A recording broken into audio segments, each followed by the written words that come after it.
Hey guys, welcome back to Story Time with Amanda. I'm your host, Amanda. So today on Story Time, I am going to share a dating chronicles story. All right. It's actually, I don't really know if this is going to be like a long video or a short video because I kind of just want to get straight to it. But I figured in sharing the video of my friend's dating fiasco, maybe I'll start sharing a couple of mine because I have several.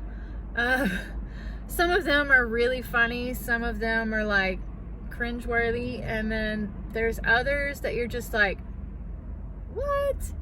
So I'm not really sure where on the scale this one's gonna fall, but let's get to it.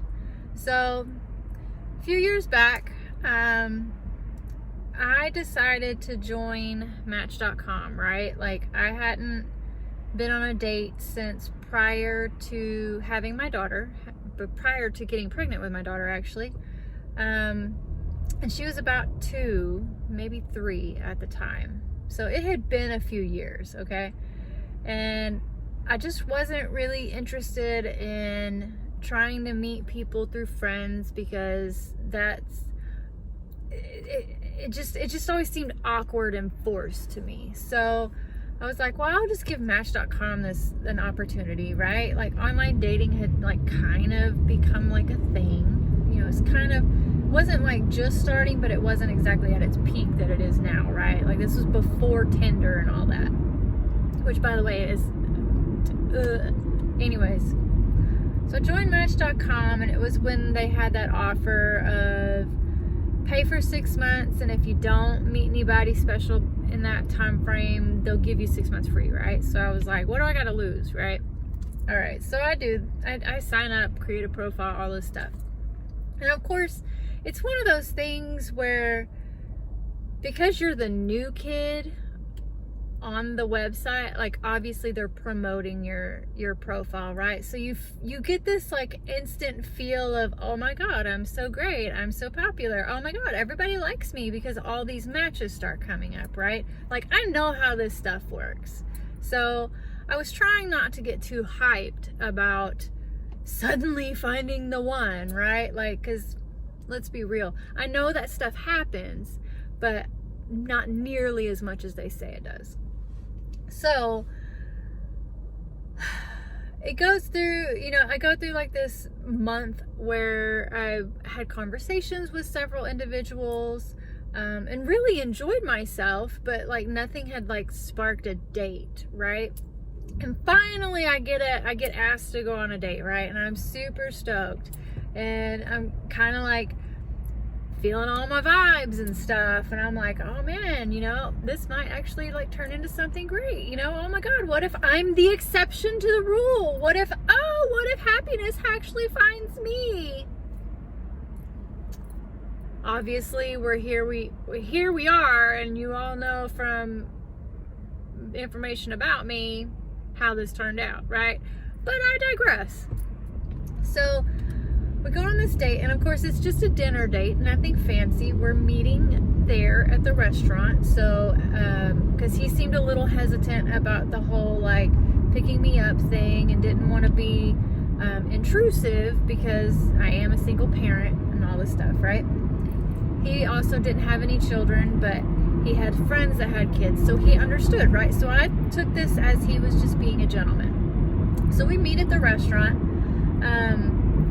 Dinner goes wonderfully. We have great conversation. It just like topics just flowed from one to the next, and I was like, oh man, this is great, and he was a couple years older than me, so I was like, all right, I'd only ever dated 2 individuals my whole life that were older than me, that were positive, so I wasn't real sure how that was gonna go, right? Because I had just had a kid, and obviously like I'm a little more matured than most 27-year-olds because I have a child, and at the same time I was like, oh my god, what if he thinks I'm a child, because this guy was in his 30s, or he was 30, right? And at that time, like, oh god, 30 makes you so old. I digress. So we're at dinner, we're enjoying ourselves, conversation's flowing, there's no alcohol being drank. I don't drink all that often, and when I do, it's not when I have possession of my child. So he didn't drink either, so I was like, oh, this is great, you know. And he had asked why I wasn't having an alcoholic beverage, and I had told him that I just wasn't really interested in it. You know, I went through that phase when I was younger where, you know, getting tanked on the weekends was great, but, you know, I'd kind of grown out of it, and then having my kiddo, and long story short, I just don't drink when I have her. And I was like, you know, is there, you know, why do you not drinking? You know, I mean, you're more than welcome to have a beverage if you'd like. And this is when he drops the bomb, I'm a recovering addict. And I'm like, oh, okay, you know, and that doesn't bother me, right? Like, I have no problem with someone going through recovery, right? As long as you're actually going through recovery and processing that stuff and not just replacing it with another addiction, right? Doing it in a positive way. And I was like, well, that's great, you know, like, not a lot of people can really be open about it, but that's awesome that you could, you know. How long have you been in recovery? You know, so I'm trying to make conversation about it because I'm genuinely interested in it, because this is part of who he is. So I'm thinking, if this is going to go anywhere, I kind of need to know, right?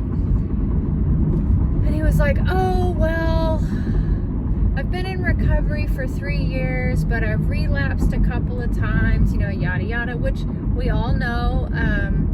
Anybody that knows anything about recovery, you know that relapses are a part of recovery, right?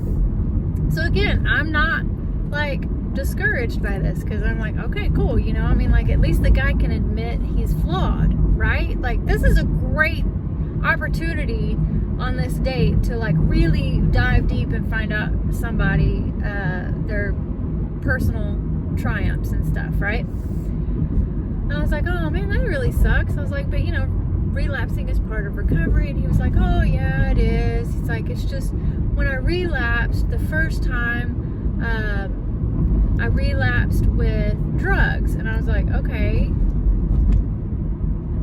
You know, and I'm kind of confused, but I'm like, all right, I'm going to let him keep going with this. He's like, and then the second time when I relapsed with a different kind of drug, but it was drugs still. And I was like, okay. I was like, so are you a recovering alcoholic or a recovering drug addict? And he's like, oh no, I'm a recovering drug addict, so I just don't drink. And I was like, okay, like, I understand to a point that they kind of go hand in hand, and at the same time I'm like, so you would kind of be both, I would think, if you're choosing not to drink because you're recovering from drug addiction. That would kind of be both, like an alcohol recovery and a drug recovery, right? So at this point, I'm starting to be like, okay. Well, so the conversation continues to go, and that's when he starts talking about all of the drugs he's done in his past, and how he chose to get sober and all this stuff. And I'm like, okay. And I was like, okay, so when was the last time you relapsed? And he was like, oh, this morning. I'm sorry, what? Like,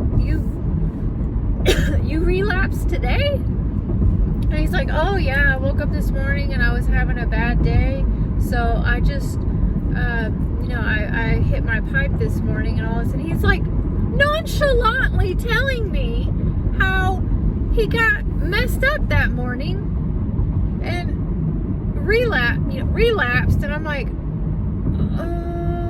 okay, well, so are you sober now? And he was like, oh no, not at all.